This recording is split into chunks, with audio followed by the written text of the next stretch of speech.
Comprender el poder hoy. Autores clave responden a cuestiones clave. Thierry Meyssan. Pedro Bustamante entrevista a Thierry Meyssan. De Voltaire.org. Thierry Meyssan es un intelectual imprescindible para comprender el mundo de hoy. Fue uno de los primeros autores que puso en cuestión la farsa del 11S con su mítico La Gran Impostura. Ningún avión se estrelló en el Pentágono, y por ello fue perseguido en Francia, víctima de varios intentos de secuestro y asesinato durante el gobierno de Nicolás Sarkozy. Ha trabajado junto a Hugo Chávez en Venezuela, Mahmoud Ahmadinejad en Irán y Muammar el-Gaddafi en Libia, por lo que sabe de primera mano lo que significa enfrentarse al poder imperial.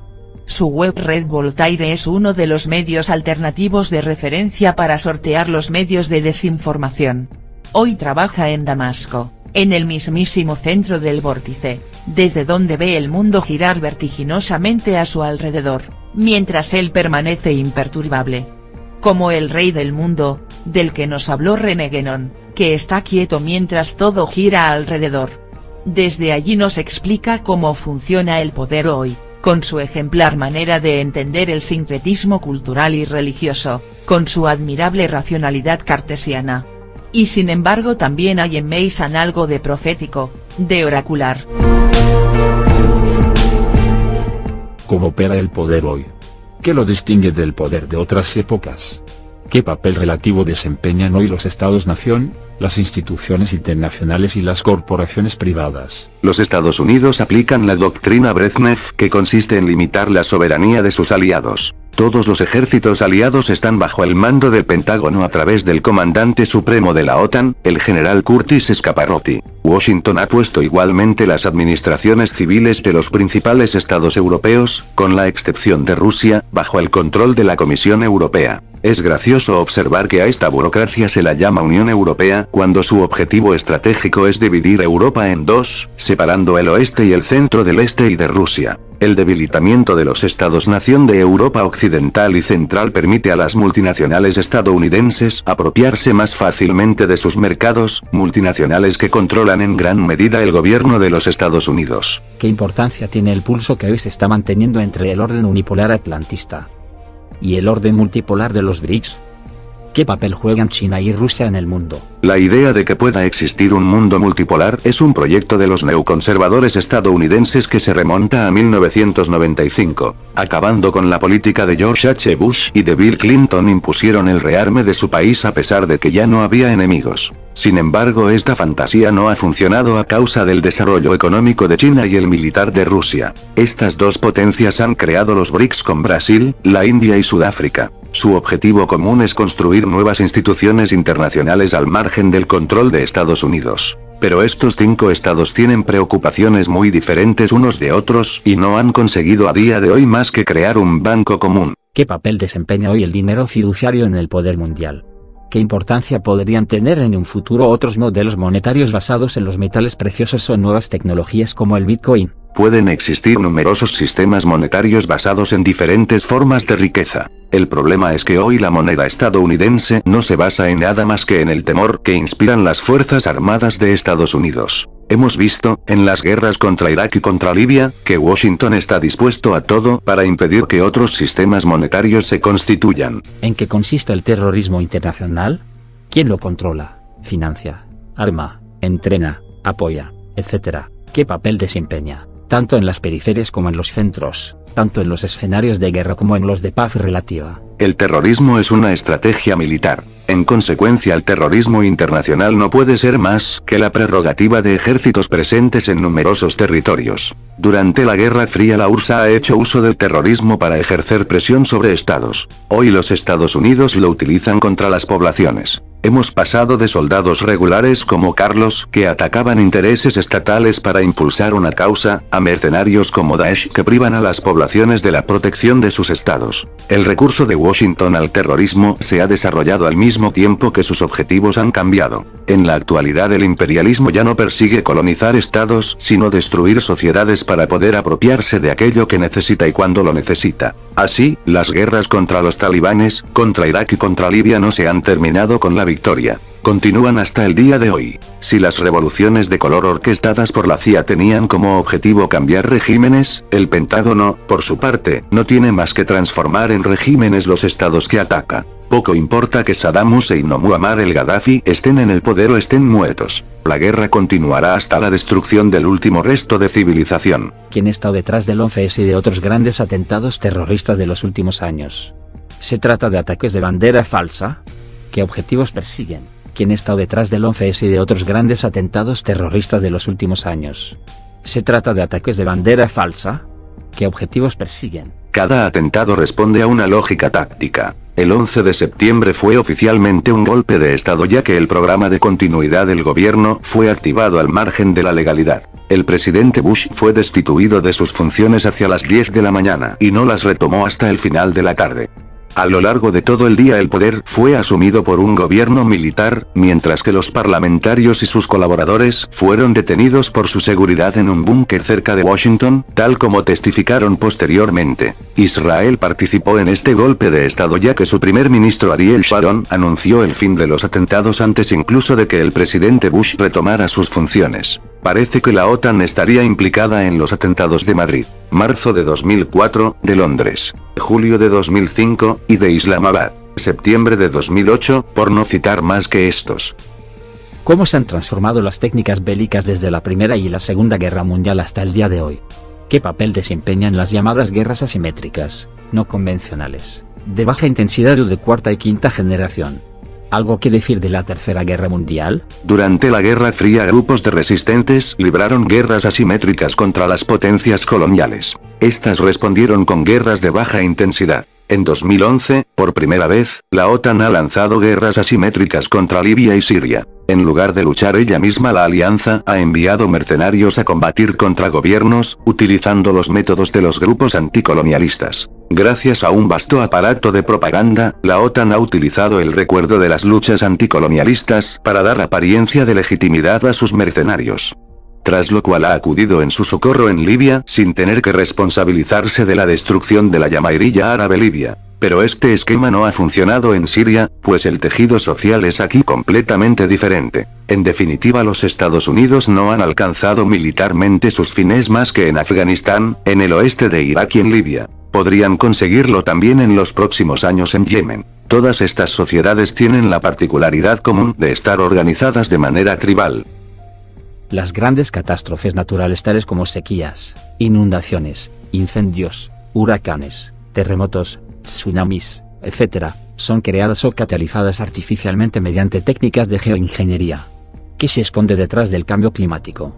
La naturaleza es más poderosa que los humanos y provoca lo que nosotros vivimos como catástrofes. Los grandes estados han intentado desde hace mucho tiempo provocar fenómenos naturales. Así, los Estados Unidos libraron una guerra climática en Laos, a lo largo de 5 años, durante la guerra contra Vietnam. Ante los peligros de estas técnicas, Washington y Moscú acordaron en 1976 una convención que prohíbe las guerras climáticas. Pero esta convención no se aplica más que entre los signatarios. Además existe todo un arsenal que no cubre, como por ejemplo las técnicas que permiten provocar terremotos. Es altamente probable que Washington haya provocado deliberadamente el terremoto de Haití en 2010 y numerosas anomalías climáticas en China. El clima varía con el tiempo.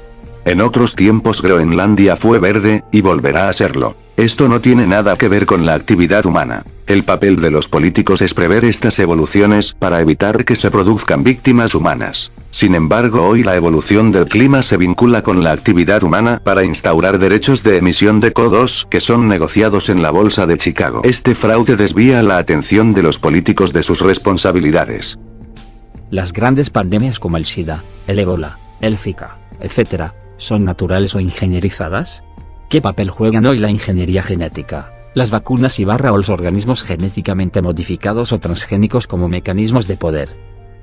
Aquí, de nuevo, cada enfermedad tiene su historia. Si cogemos el SIDA, creímos que este síndrome era provocado por un retrovirus y que iba a acabar con todos nosotros. Después nos dimos cuenta de que mucha gente, a pesar de estar expuestos a esta enfermedad, no la contraía. Más adelante el profesor Montagnier, que recibió el Premio Nobel de Medicina por haber descubierto el retrovirus, afirmó que este no afecta más que a los pacientes cuyo sistema inmunitario está previamente debilitado. Es el caso de personas que padecen hambre, o, en nuestras sociedades, el de aquellas que siguen tratamientos médicos o consumen drogas. Por otra parte, el hecho de que muchas de estas nuevas enfermedades hayan aparecido en África, en la misma zona geográfica, cerca del laboratorio ilegal de investigación del Dr. Wouter Basson, da pie a temer que algunas de ellas se hayan escapado de él. Los Estados Unidos utilizan la amenaza provocada por estas enfermedades para promover sus intereses. Por ejemplo, la Casa Blanca ha financiado numerosas asociaciones de enfermos de SIDA para que convenzan a sus gobiernos de que reembolsen, hasta no importa qué precio, los tratamientos prescritos por sus laboratorios. O incluso han utilizado el ébola para desplegar sus fuerzas armadas en África, cuando hasta entonces los estados africanos se oponían a la creación del AFRICOM. ¿Qué importancia tiene hoy la ingeniería social como forma de poder? ¿Hasta qué punto fenómenos como el movimiento LGBT, el feminismo y la violencia de género son estrategias orquestadas por el poder para la transformación y el control social? Hoy se ha vuelto común manipular los movimientos sociales. En los años 60 los Estados Unidos crearon los movimientos ecologistas y hippies con el fin de desviar la cólera de los jóvenes que se oponían a la guerra de Vietnam. Hoy manipulan igualmente las reivindicaciones feministas y gays. Antes que nada crean la ilusión de que los problemas de las mujeres y los de los homosexuales son los mismos en todas las sociedades, lo cual es absurdo. Después se presentan como defensores de las víctimas y proponen soluciones que normalizan estas categorías sociales. Por ejemplo, creando el matrimonio gay, cuando el matrimonio fue concebido para proteger a los niños y por lo tanto no se ajusta a esta situación. Pero de esta manera se puede restablecer el fichaje de los homosexuales, aprovechando su autodenuncia. En Siria han pretendido hacer creer que los gays eran perseguidos por el régimen escándalo gay en Damascus, a pesar de que aquí los homosexuales están integrados desde la antigüedad. Al contrario, apoyan a grupos armados, que califican de moderados, pero que ejecutan a homosexuales. Por ejemplo, el negociador jefe de esta oposición en las negociaciones de Ginebra, Mohamed Alouche, obtuvo su cargo arrojando homosexuales desde los tejados de Douma, Damasco. Han organizado una sesión del Consejo de Seguridad de la ONU sobre las ejecuciones de homosexuales realizadas por Daesh, y no por Alouche, pero su único objetivo era conseguir testigos contra la República Árabe Siria. Como no lo han conseguido, la sesión del Consejo no ha sido difundida por los medios. ¿Qué papel desempeñan hoy Hollywood, los medios de comunicación y las redes sociales en los mecanismos de poder? La propaganda moderna fue inventada por los británicos junto con la Revolución Industrial. Pero en la era digital las cosas han cambiado. Existe en primer lugar la propaganda de masas de los filmes hollywoodenses y de las series de televisión. La práctica totalidad de estos programas, cuando hablan de guerra, está controlada por el Pentágono, que proporciona el material y los extras a cambio del derecho a ver los guiones. Otros programas, sobre todo las series de televisión que hablan de terrorismo, son controladas por la CIA. Todas estas imágenes nos presentan un marco que fija los roles de los buenos, los ejércitos imperialistas, y de los malos, los que los resisten. El segundo nivel del dispositivo tiene como objetivo implicar a todo el mundo en la mentira. Es el caso, por ejemplo, del uso de vídeos grabados por móviles, cuya procedencia no se puede verificar, y que son difundidos en la red. Este procedimiento se ha visto a gran escala durante la Revolución de Color en Myanmar. Se puede así convencer de la veracidad de un evento más fácilmente que emitiéndolo en la CNN. Finalmente, hay ejércitos de trolls que se encargan de infiltrarse en los foros de discusión para orientarlos. ¿Qué importancia tienen hoy las sociedades secretas o semisecretas, los estados profundos, los aparatos de inteligencia u otras estructuras de poder en la sombra? Por definición, el verdadero poder se ejerce a largo plazo. Debe continuar al margen de las alternancias políticas. Cuanto más se reduce la duración de los mandatos de los jefes de Estado, más se desplaza el poder hacia la sombra. Esta duración es hoy de 4 años renovables una sola vez. Aquellos que se encargan de la seguridad de la nación están obligados a organizarse fuera de la vista de los ciudadanos, que han abandonado sus responsabilidades y se preocupan únicamente de que alternen 2 equipos, de los que ninguno hace verdadera política. Este sistema grotesco se ha instaurado porque confundimos igualdad con igualdad de derechos. Cada uno de nosotros debe poder elegir su destino, pero pocos son los que tienen la capacidad de dirigir la nación. Las elecciones no sirven para elegir una figura en función de su personalidad y de su visión del mundo, sino para elegir entre ambiciones y promesas.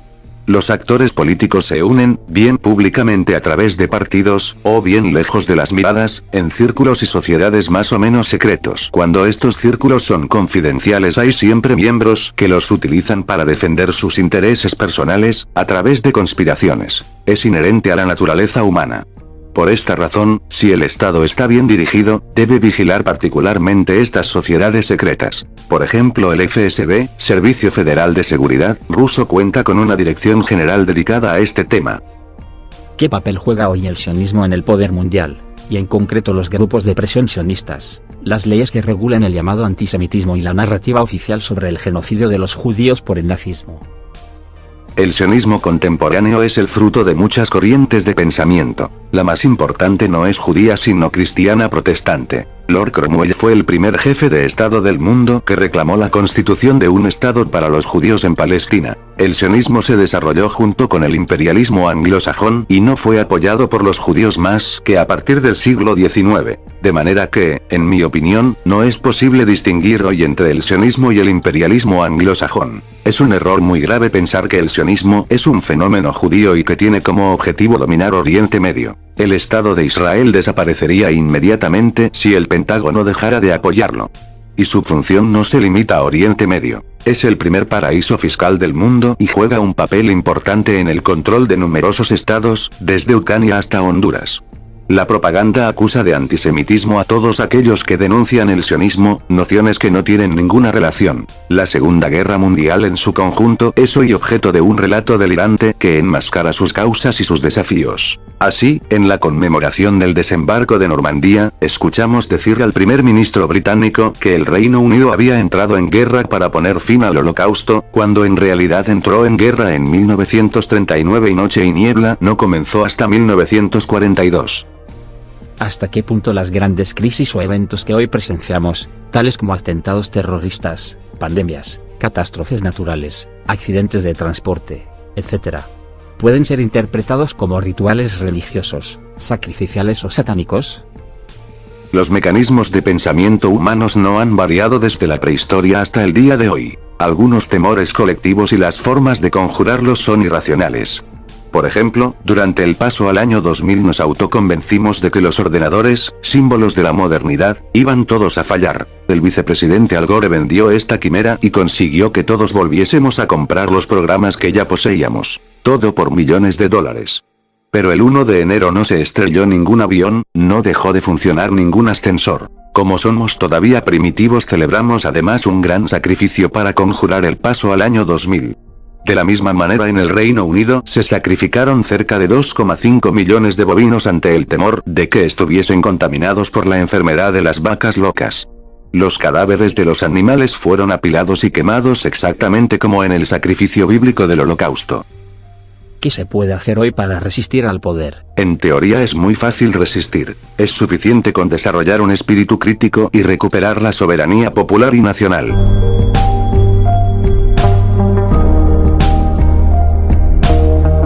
Gracias. Muchas gracias a Thierry Meyssan.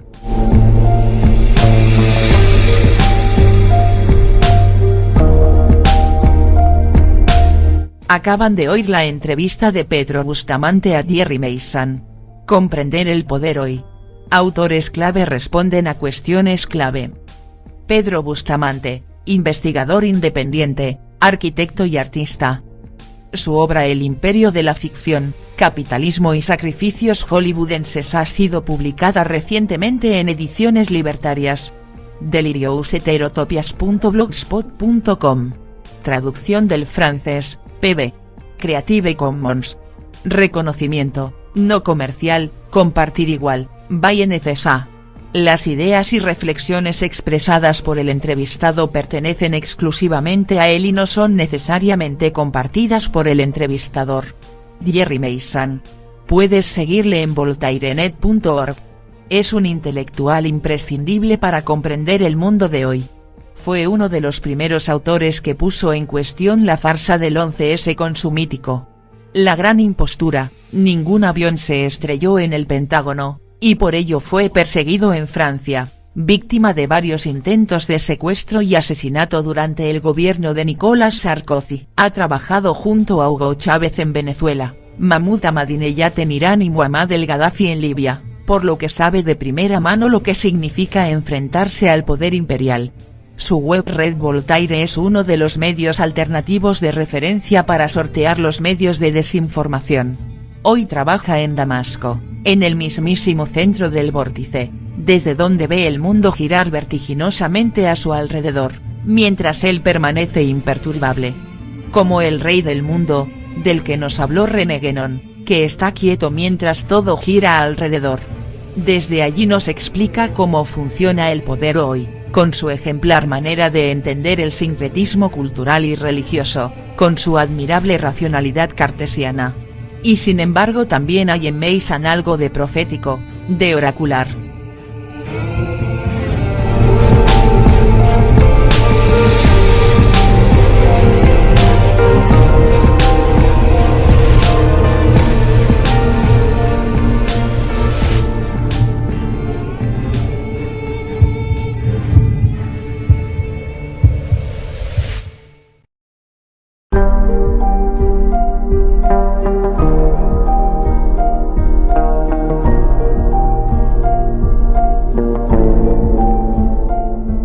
Comprender el poder hoy. Autores clave responden a cuestiones clave. Thierry Meissan.